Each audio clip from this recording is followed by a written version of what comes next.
Hey, what's going on, everybody? We're back with Hades 2. I have over 100 and probably 20 hours now. I had 110 in early access, and a lot of you are probably wondering about the Arcana and kind of what the best ones are. And I'm gonna go over just some of the ones that I have been using, and the ones that I think are just super. I don't want to say overpowered, but the ones that you should get first. We'll just kind of start at the top. I'll just kind of give my opinion and whether you guys. To be honest, I kind of cycle through two builds, one that's like a magic build and a non-magic build. And at the very beginning, you're not going to have access to all of it, obviously, but just as you as you unlock more and more, these are some of the ones that I recommend using. So, Sorceress, your power moves are 30% faster. It's solid. And again, some of these are not going to be... I have most of them fully upgraded. There's a few that I don't, but this is going to be like the final benefit. So power moves, depending on if you're using your power moves or not, I think most weapons, most builds, you want to be utilizing your power moves, but having them 30% faster, obviously huge, super helpful.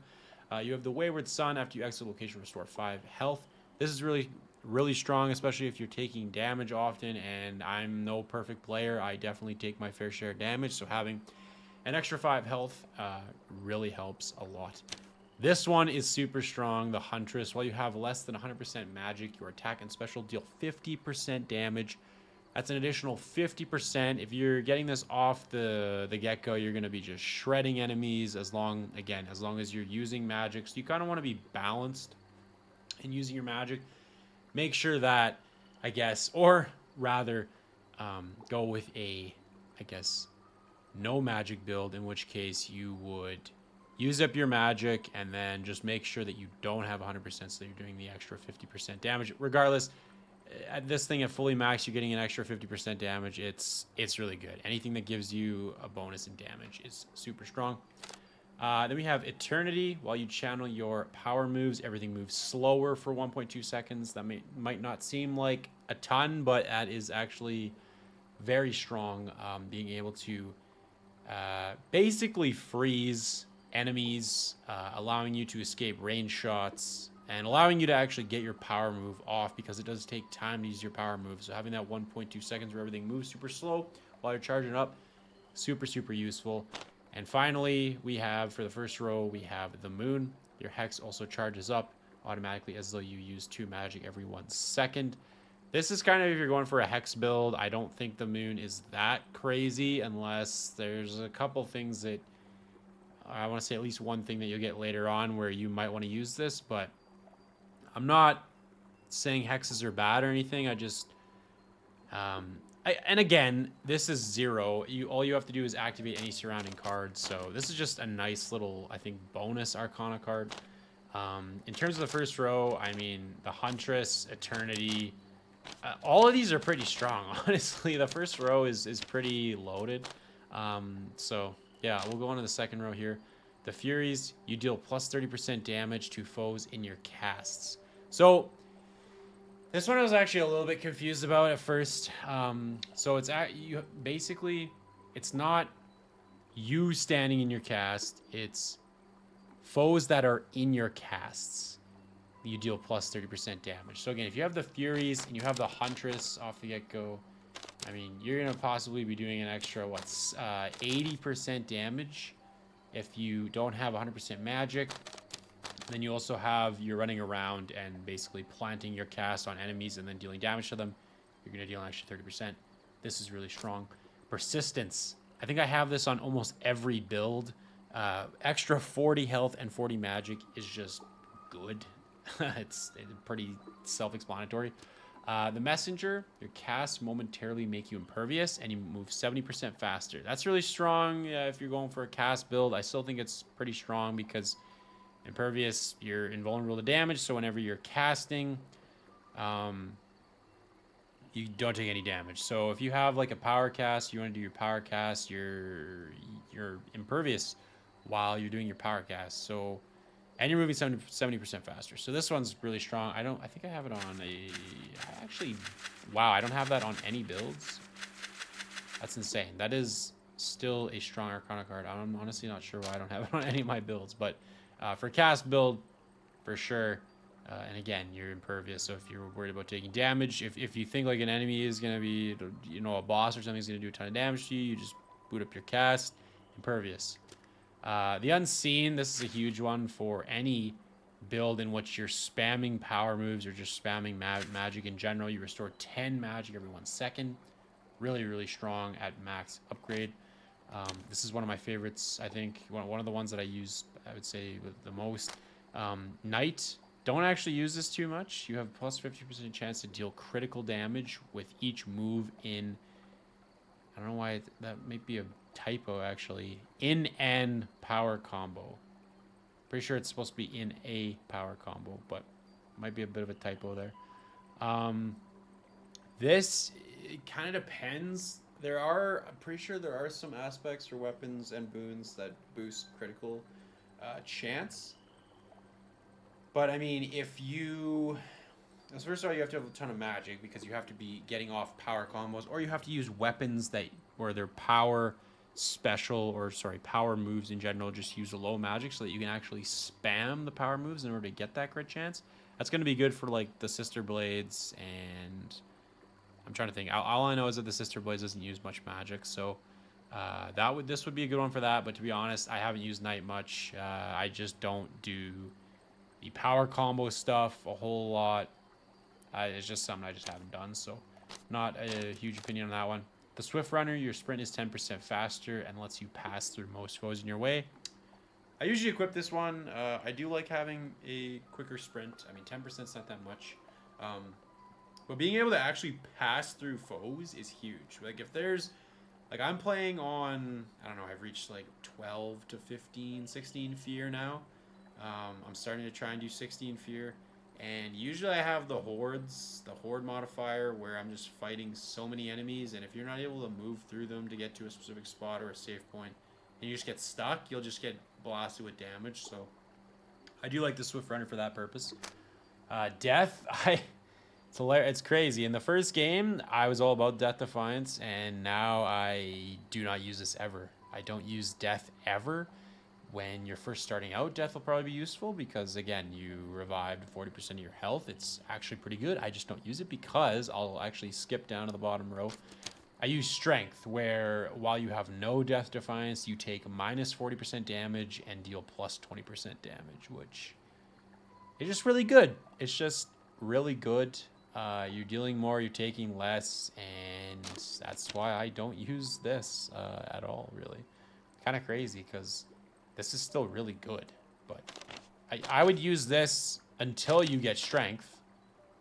But death is good if you don't have strength unlocked. That's all I have to say about that.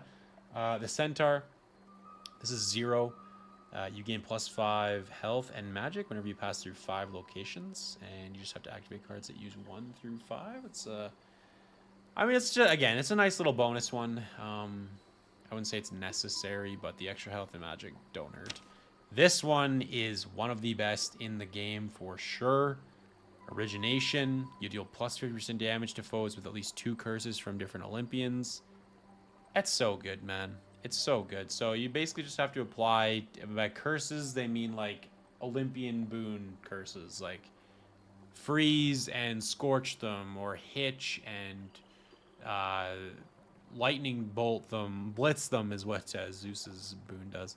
But yeah, any 2 Olympians boons affecting one enemy, they take an extra 50% damage. So, and you can, again, it says look for the little flash there for the bonus damage. Oh man, when that hits, it's just great. It's just so much damage, and it's really fun. And origination, man, I'd probably put this as this might be my #1 boon, to be honest. In the game, I don't know, either that or strength. Well, let's go through the other ones though. The Lovers, I'm gonna be honest, I have not used this like at all. The ones that I haven't fully upgraded are the ones that I haven't really been using. You take 0 damage the first 2 times you're hit in Guardian encounters. That could be good for future down the road. I don't know. I mean, I don't know. What's the upgraded version? Does it show?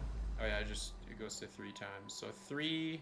It could be actually good with a Golly build, because Golly, the animal familiar, she actually blocks damage So if you have Golly blocking some instances of damage, and you have the Lovers blocking instances of damage, you pretty much become invulnerable. Or rather impervious. So it could be something there, some kind of build there, but I don't use the Lovers that much. The Enchantress. You have +3 Change of Fate and can alter location rewards. So I really like this stuff, and if you have all 3 of these active, you also get the Fates, where you have +4 of the Change of Fates. That requires the activating of the Boatman, which I don't actually have max. I could upgrade it, but I'm looking to upgrade something else currently. So you get +300 gold if this is maxed. Gold is really useful for obviously buying boons and stuff in the shop. So having that, this, and then there's also the champions. You have +3 and can alter boons and other choices. This one's almost mandatory once you get farther down the line in terms of difficulty. You need to actually re-roll stuff to get better boons. I would say this one's necessary down the road. I don't necessarily say this one's necessary, because location rewards, I mean, sometimes they're crap, but I think being able to change boons is more important. And then, yeah, Fates, again, it's just a bonus if you activate these 3. This one might be the most useless in the entire game, unless off the beginning.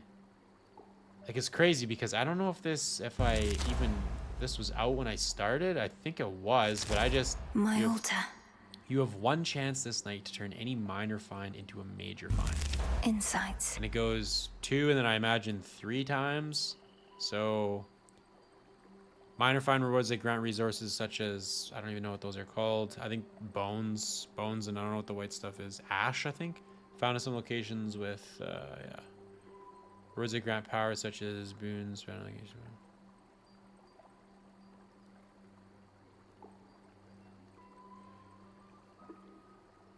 Yeah, so I don't know. I still don't think this is worth it.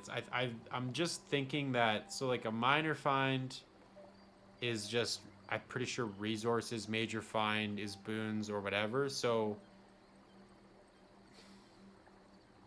I guess it could be okay. So I guess I actually haven't really used this, so I'm not 100% sure how it works, but I'm pretty sure is how it works is if you choose a door that has like the bones on it and you have this thing equipped, there's a chance that you might get a boon or something of greater value, like, I don't know, nectar, I'm assuming, or something like that. But I don't know. I still don't think this one's that great. I haven't used it like at all, so it could require some testing, but I don't think it's that amazing. You have excellence. Yeah, this one's good. Any boons you find have +50% chance to include legendary or at least rare blessings. At least rare, yeah. Like the commons, the commons are tough, but and this one, yeah, it's just 5 straight up. I thought maybe you had to activate it through another means, but no, it's just 5 straight up. I don't actually have this on. I have it on a few builds, but this one's really strong. The Queen, any boons you find have +10% chance to include duo blessings. I really like the duos. It's what, again, this requires research where you have to have a specific set of boons in order to get duos. I'm not exactly sure what the base chance of getting duo boons are, but initial 10%. Again, if you can activate this for free, it's 0. You just have to activate no more than 2 cards that use the same amount of Arcana. Again, I don't know if it's necessary. Like, +10% isn't that insane. So, yeah, not super necessary. Okay, we're down to like the final row here, and in fact, I've already gone through these 3. So, Divinity, any boons you find have +15% chance to include epic blessings. Yeah, this one's solid, and activate all 5 cards in any other row or column. And this one I'd say is pretty good. The final one, which I'm most excited to get, I don't have it fully unlocked, is Judgment. Since it's fully upgraded, you activate 5 random inactive Arcana cards whenever you vanquish a Guardian. So, yeah, anytime you beat a boss, you activate 5 cards. So I'm thinking there's, 4 bosses in each place, so right? I'm pretty sure. So basically you'd have 5, 10, 15. You'd have 15 plus, it says activate no more than 3 Arcana cards. You'd have 18 Arcana cards. And there's what? 1, 2, 3, 4, 5. 5, 10, 15, 16, 17, 18. So you'd have like, what do you normally have? 1, 2, 3, 4, 5, 6, 7, 8, 9, 10, 11, 12, 13, 14. Normally the 14, here you have 1, 2, 3, 4, 5, 6, 7, 8, 9, 10, 11, 12, 13, 14. So yeah, you're averaging like 14, maybe 15 with 1, 2, 3, 4, 5, 6, 7, 8, 9, 10, 11. Yeah, like, I think this is freaking sick. Like, once I get this max, I need 3 more moon dust and quite a bit of fabric, but being able to activate 5 random cards, going through, yeah, the first 3 bosses, you've got 15, 16, 17, 18. Like, that just seems crazy good. And I think because, like, the only thing that would kind of suck, I think, is that, like, if it randomly activated strength and death, you wouldn't get the benefit of strength because you have death defiance. But again, you'd have all these extra lives, and then when you have none, you'd have strength. Like, I don't know. And I think it can activate these random ones too, like the ones that normally have requirements, because I think it's just, yeah, it just activates random Arcana. So I don't know. I think that one's, I think Judgment's pretty fun. It would be pretty fun. So I'm excited to try that one out. But yeah, in terms of rankings, oh god, I still think Origination's number 1 because it's just so easy to activate and you just get bonus damage. So I'm thinking Origination's probably number 1.